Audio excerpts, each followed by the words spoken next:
Bom dia pessoal, tudo bem? Bom, vamos fazer aqui uma breve revisão então da disciplina, né, desse semestre de Política Criminal e Criminologia Contemporânea. Estou gravando esse vídeo então para poder, assim como combinado, trazer para vocês um breve panorama daquilo que a gente vai trabalhar na nossa prova, tá?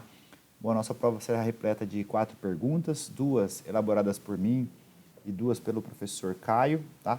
E dentro dessa unidade curricular, então, nós trabalhamos diversos assuntos, né, iniciando por uma análise da ciência política e das políticas públicas, pelos fundamentos da política criminal e do pensamento político moderno, fazendo uma inter-relação dessa perspectiva. Num segundo momento, nós tratamos da política criminal de drogas. Num terceiro momento, nós tratamos da política criminal relacionada ao modelo de justiça criminal juvenil e aquilo que se dá como tratamento para os adolescentes em conflito com a lei. E, finalmente, nós tratamos das teorias penais ou das teorias da pena, fazendo uma abordagem jurídico-penal e criminológica. Então, todo esse entrelace entre política criminal, direito penal e criminologia foi feito por nós nesse período, né? Mais uma vez, eu gostaria de agradecer demais cada um de vocês por esse semestre que tivemos aqui. Então, primeiramente, eu gostaria que vocês ficassem bastante tranquilos quanto à nossa prova, né? Nós faremos aí um olhar e cobraremos tão somente aquilo que foi dado em sala, tá? Passei ali uns textos para vocês de apoio para poder, eventualmente, aqueles que quiserem se aprofundar e ter um pouco mais de cabedal conceitual, né? Os textos de um livro que eu escrevi sobre esses temas, tá? Então, está disponibilizado para vocês. Caso alguém não tenha recebido, pode ficar à vontade para entrar em contato comigo e depois eu coloco também novamente ali na área do aluno no Life, tá bom? Bom, primeiramente a gente começou a tratar então sobre a evolução do Estado moderno, esse entrelace entre a ciência política, as políticas públicas e passando aí os fundamentos do pensamento político moderno. Nessa perspectiva, nós fizemos uma análise introdutória de como surgiu o Estado de Direito. Vocês vão se lembrar, né, do surgimento do Estado de Direito através do primeiro modelo de Estado de Direito, chamado Estado Liberal, que pressupõe, né, a existência de 3 elementos constitutivos, que é o território, o povo e a soberania, e que a soberania é exercida por esse novo ente, pelo Estado de Direito, através da ciência do direito. O direito, então, é o conglomerado de normas e regras que vai possibilitar ao governante exercer a sua gestão, né, perante esse povo e também, de alguma maneira, estabelecer contornos de limitação para que o governante também, né, respeite os direitos desse povo. A gente está num período, então, de ruptura com o absolutismo para a implementação de um Estado de direito. Por isso, o direito é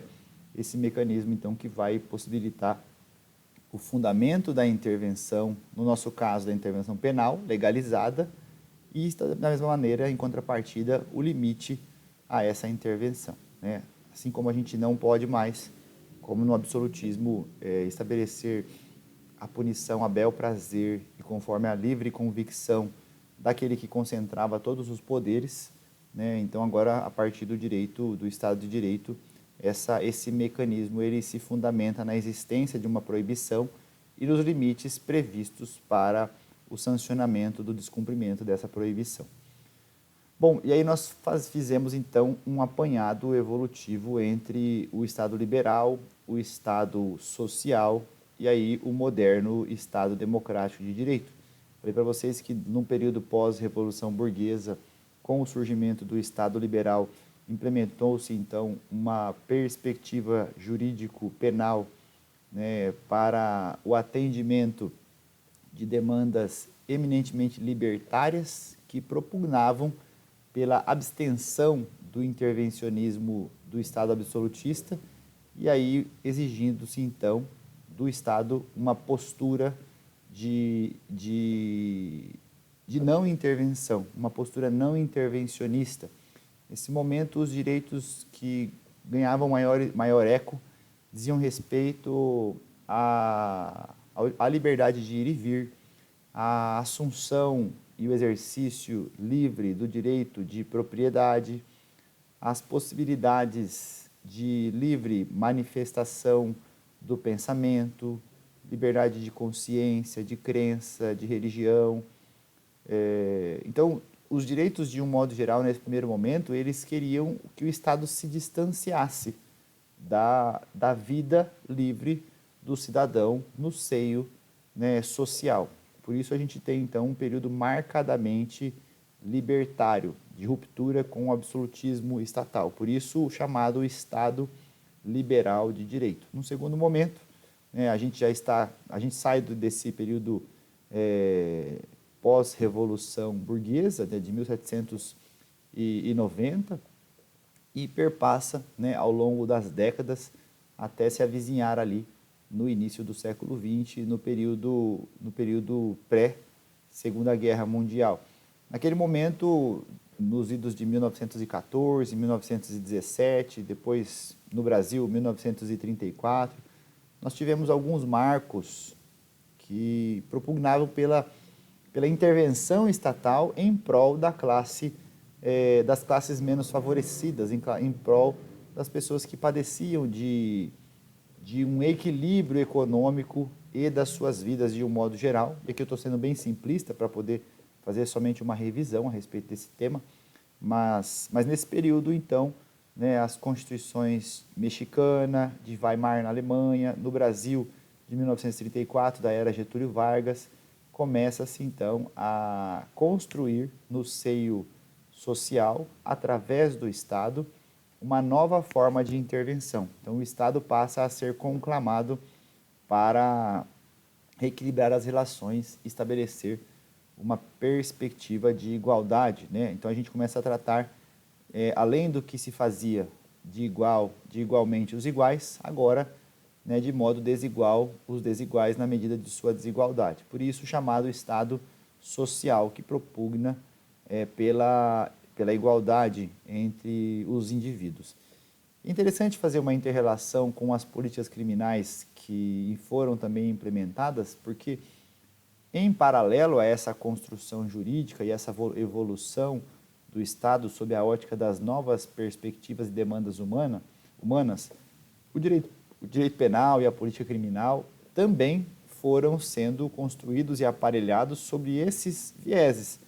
No âmbito do Estado liberal, do surgimento do Estado de Direito, a tutela do direito penal, ela pressupunha uma atuação precipuamente voltada para a defesa de bens jurídicos e individuais. Um Estado que punia e sancionava os comportamentos que atentavam contra os bens individuais. Aqui vale mencionar, por exemplo, a vida, a liberdade, a igualdade, a vida, a liberdade, a honra, a liberdade de pensamento, a liberdade de manifestação do pensamento, a liberdade de ir e vir, a propriedade privada. Não surge, então, uma intervenção estatal, né, para a tutela do patrimônio das pessoas.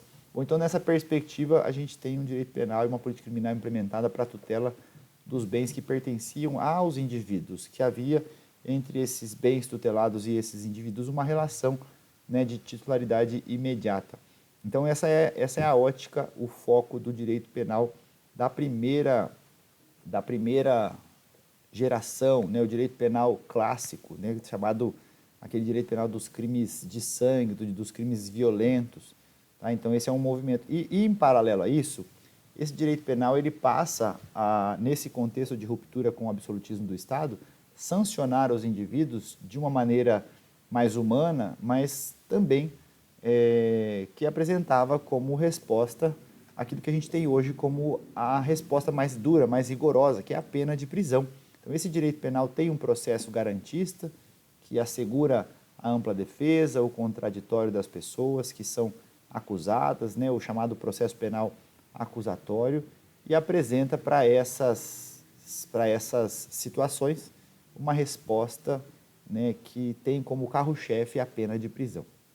Se a gente faz esse mesmo paralelo do Estado liberal da primeira geração ali, né, do Estado de Direito, que é esse período pós-revolução burguesa, a gente também pode fazer de modo semelhante com relação ao Estado social, né, sob uma ótica também do direito penal.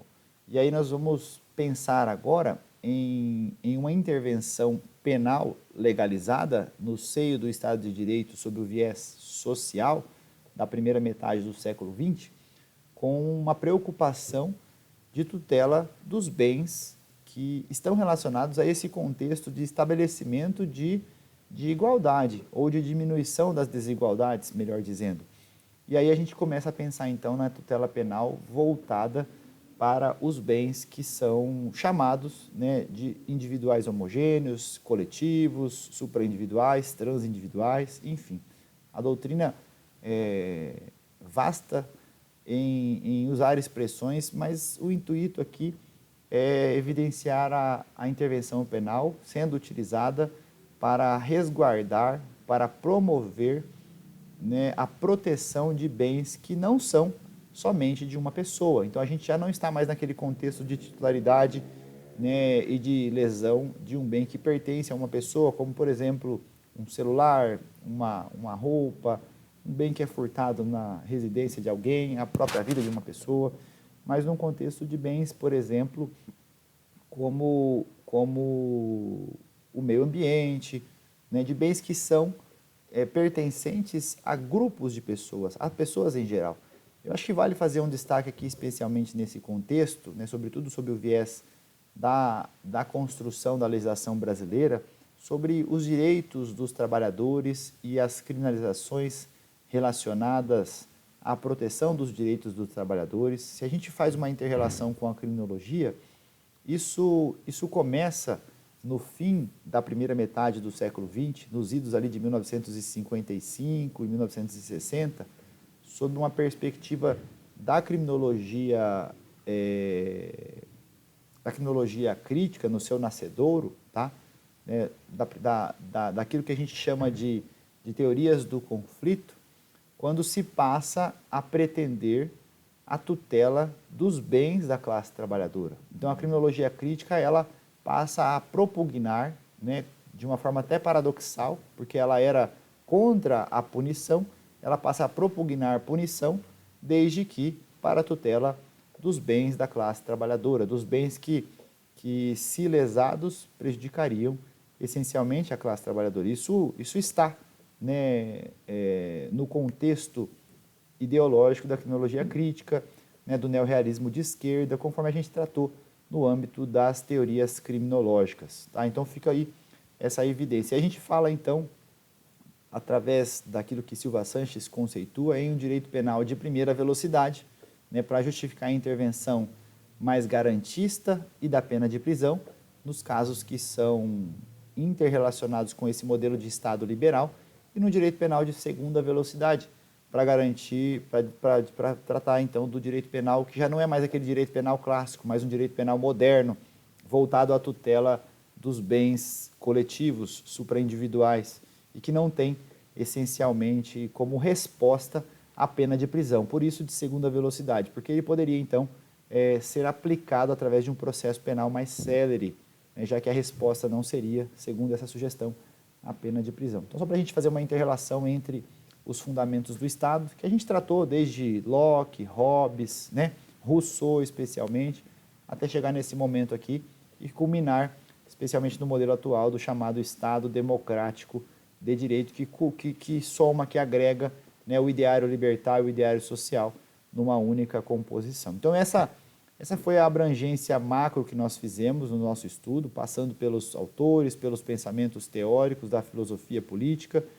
até chegar nessa inter-relação com aquilo que se diz sobre Estado e sistema penal, com Estado e legitimação do poder político, né, passando por política pública, criminologia, enfim.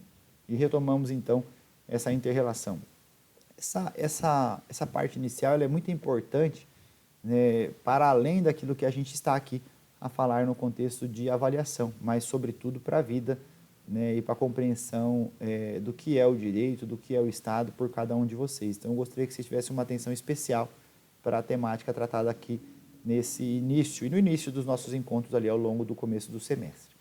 Bom, Nesse contexto, a gente avança, né, para tratar um pouco sobre a questão das políticas públicas e da política criminal relacionada às drogas, né? Isso foi objeto de um segundo momento do nosso estudo. E a gente tratou bastante, né, de como está juridicamente posta na nossa legislação as drogas. Fizemos um perpassar evolutivo ao longo da história, falando desde o artigo, do Código da legislação do Império, né, falamos das ordenações do Reino, do Código Penal, Código Criminal do Império, falamos do artigo 281 do nosso Código Penal atual, que foi revogado, substituído pela legislação extravagante, até culminarmos, então, na atual Lei 11.343 de 2006, que é a chamada Lei de Drogas ou Lei Antidrogas, e que apresenta para nós duas políticas criminais. Falamos das políticas criminais no mundo, né? Falamos do sistema de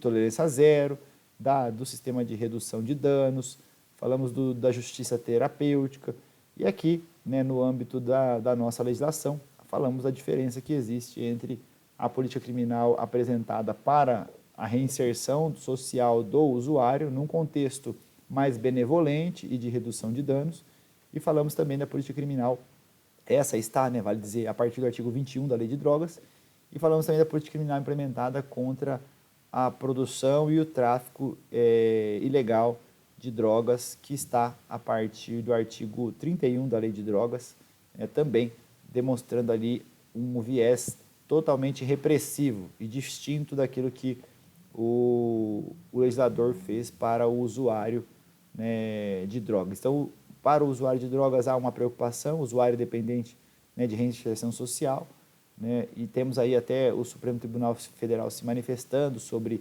a descriminalização da maconha, no caso de até 40 gramas, etc. Né, mostramos bastante qual é o papel do legislador, qual é o papel do Poder Judiciário nisso, falamos que o legislador ele não tem se debruçado para enfrentar esse tema como a demanda social está pretendendo, né, um tema muito sensível, muito polêmico. O Judiciário acabou enfrentando o tema, se acertada ou não, né, a gente expôs aí nos nossos encontros em sala, até demonstrar as políticas criminais de cada uma dessas situações. Num outro momento, num terceiro momento, as nossas aulas foram voltadas para a questão da justiça penal juvenil, né? Tratamos aí dos adolescentes em conflito com a lei, estabelecendo uma aproximação teórica com o tema, né, da criminalidade juvenil. Falamos bastante sobre as previsões existentes no artigo 26 do Código Penal. Destacamos que a maioridade penal ela se baseia no que concerne à pessoa menor de 18 anos num critério puramente etário, puramente biológico, que não se leva em consideração nesse ponto a capacidade de entendimento, como a gente tem visto se propagar indevidamente nas discussões. Ontem nós tivemos no Congresso Nacional a Comissão de Constituição e Justiça tratando do tema da maioridade penal, que é um tema que vem se avizinhando, né, no âmbito do nosso Congresso, mas destacamos nos nossos encontros que o problema ali é puramente voltado para uma escolha, para uma decisão político-criminal do nosso Estado, que deve naturalmente decidir sob a ótica das consequências de inserir pessoas menores de idade dentro do sistema prisional ou dentro do sistema socioeducativo, né? E em comum acordo, como um contrato social, como um Estado arcar com as consequências dessa escolha. Então, é uma política criminal que se implementa de maneira mais ou menos benevolente a partir de uma determinação limítrofe de idade, se é 16, 17, 18, 19, enfim, né? Para baixo, a gente encaminha essas pessoas para o sistema socioeducativo, para cima, para o sistema prisional. Então, o Estado brasileiro optou por fazer isso, né, aos 18 anos de idade. E trata-se, então, a partir desse momento, as pessoas que têm 18 anos completos, né, no dia do seu aniversário em diante, como imputáveis, como capazes de ser culpáveis, detentoras, né, então, da capacidade de ser culpável, e de sofrer a imputação da pena criminal. Até então, não será assim. Antes disso, os adolescentes em conflito com a lei praticam não crimes, mas atos infracionais e respondem conforme as diretrizes do ECA, não com pena de reclusão ou detenção, mas com a imputação de medida socioeducativa. No caso das infrações mais graves, é a medida de internação, que pode ser conceituada de 3 formas distintas. A internação como consequência pela prática do ato infracional, denominada de infração definitiva, ou de internação definitiva, que pode perdurar por até 3 anos.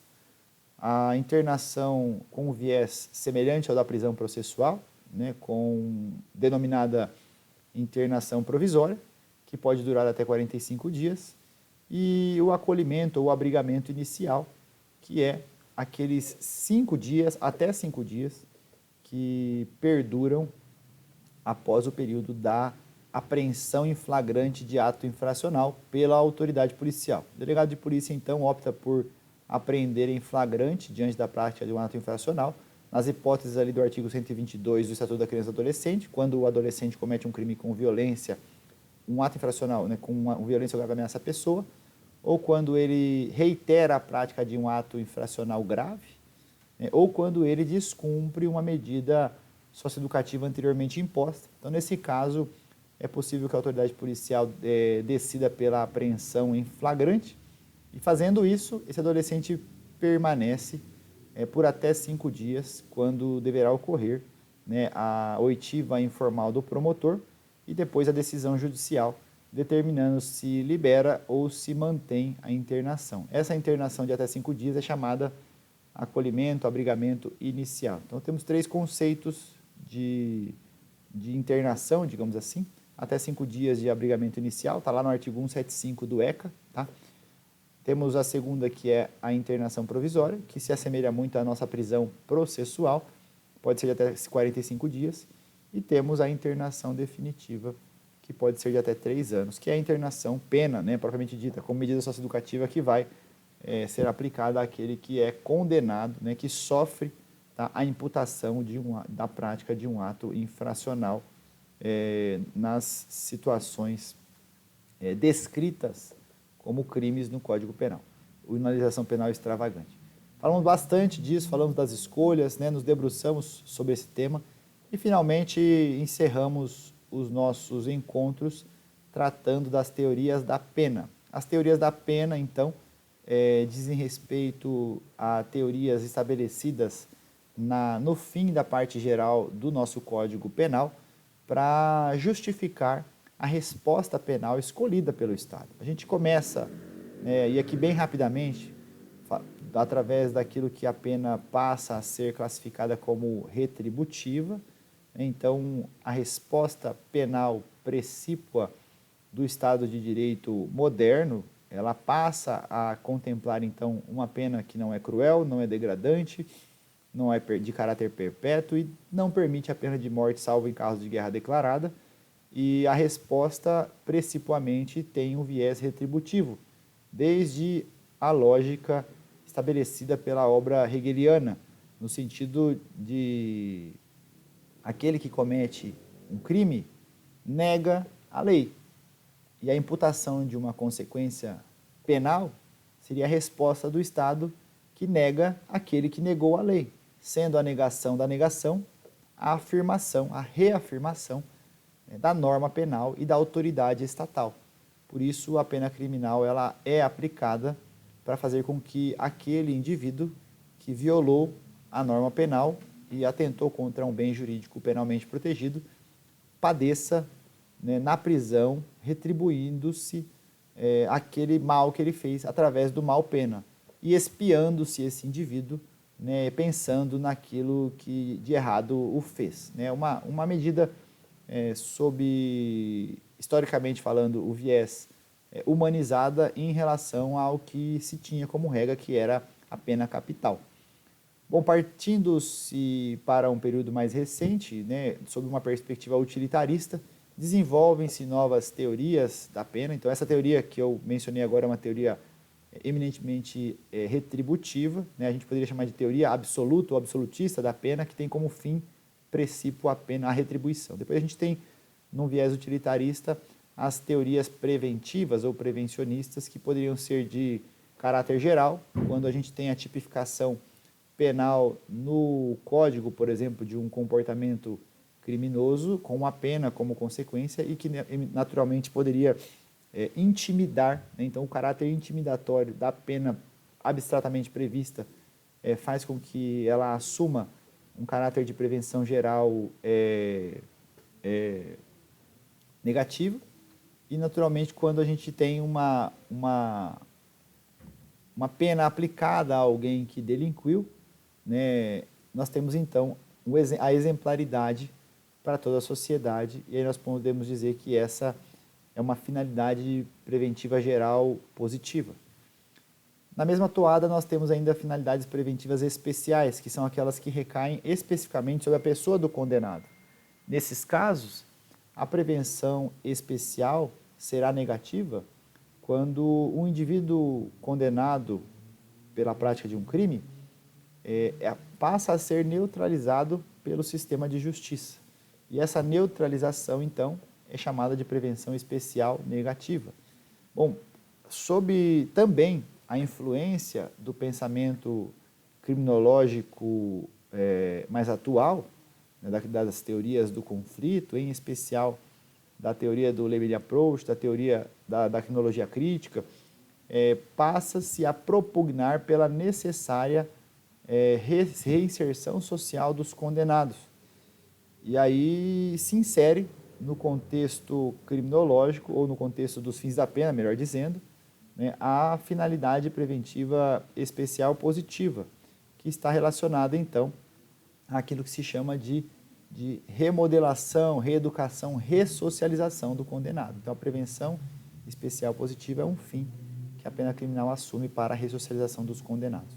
E aí nós falamos ao final, né, de uma ótica criminológica, porque sob a ótica do direito penal, as teorias, como a gente adentrou aqui, trouxe aqui, elas são teorias legitimadoras da pena, elas pretendem defender, né, advogar em prol da pena criminal. E sob a perspectiva da criminologia crítica, as teorias que se constroem, as chamadas teorias da pena criminológicas, são teorias que pretendem deslegitimar a pena, são teorias críticas, a criminologia crítica como crítica ao direito penal e, portanto, à pena criminal. E nesse viés se fala em teorias legitimadoras da pena. Tá? Então, a gente falou sobre essas teorias críticas que criticam a pena e que dizem que não há, né, prevenção geral negativa, porque nós temos aí mais de 1.700 tipos penais, né, que isso é uma falácia e que as pessoas não teriam condições de assimilar e, portanto, esse desconhecimento, né, nos permite entender que não há prevenção geral, né, que a pena criminal faliu, né, está falida no seu aspecto de ressocialização dos indivíduos, né? Como nós poderíamos pensar em ressocialização dos indivíduos se nós temos índices de reincidência altíssimo em nosso país? Então, diversas críticas são tecidas em relação a isso. Então, nós poderíamos dizer, então, que as teorias deslegitimadoras da pena, elas surgem para criticar a tentativa de legitimação da pena criminal pelas teorias penais. E aí poderíamos trazer aqui, como fizemos em sala, dois exemplos, né, dois modelos teóricos, o chamado da teoria agnóstica da pena, né, muito propugnada pela obra de Zaffaroni, de Nilo Batista, e que parte da fundamentação da pena, segundo esses autores, fazendo um paralelo entre a pena criminal e a guerra, né, dizendo que o Estado não poderia punir dessa maneira, não há um fundamento jurídico para a pena, mas o fundamento para a pena é um fundamento eminentemente político, né? Então, assim como não há, por exemplo, o poder de fazer guerra, né, um fundamento jurídico para fazer guerra, o Estado faz isso com base num fundamento político, numa decisão, da mesma maneira o Estado também não o tem para punir criminalmente uma pessoa, né, que é detentora do poder. Então, o Estado ele tem poder de punir e o direito penal ele tem o poder e o dever de conter o poder punitivo do Estado, reduzindo ele ao mínimo possível. Essa teoria é chamada de agnóstica porque os autores entendem que os fins propalados pelas teorias legitimadoras, eles não exercem, né, o seu papel propalado efetivamente no mundo real. Por isso, agnóstica, porque eles não acreditam, né? Eles falam que esses fins declarados apenas não cumprem o seu papel. E, finalmente, a gente falou sobre a teoria materialista ou teoria dialética da pena como uma teoria criminológico-crítica trazida ali por Alessandro Barata, por Michel Foucault, por Juarez Cirino dos Santos, né? E segundo a teoria materialista, então, a pena ela não cumpre a sua função declarada, mas sim uma função que se atribui, né, ao título de função de retribuição equivalente. Isso porque eles fazem um paralelo com o método materialista histórico dialético da teoria marxista, né, da teoria, uma teoria sociológica, uma teoria econômica trazida para o direito penal. Então eles fazem uma relação entre essência e aparência, dizendo que enquanto a aparência ela se apresenta com seus objetivos, né, com seus fins aparentes, as funções reais da pena, na verdade, são outras, que está muito relacionado ao que eles chamam de retribuição equivalente. Essa retribuição equivalente é um conceito, né, das relações materiais de trabalho e de salário lá da teoria marxista. Mas, então, assim, a gente faz um breve apanhado, um breve resumo daquilo que nós tratamos nas nossas aulas, né? Essa ideia aqui não é retomar toda a matéria, mas fazer um breve resumo e vocês aí, junto com o caderno, vão poder fazer esse confronto e uma breve revisão. Disso eu extrairei 2 questões, tá bom? Venham tranquilo, então, nos encontramos na prova, tá? Desejo aqui um grande abraço e uma excelente prova a vocês e fiquem todos tranquilos. Seguimos em contato, uma alegria. Valeu, um abraço.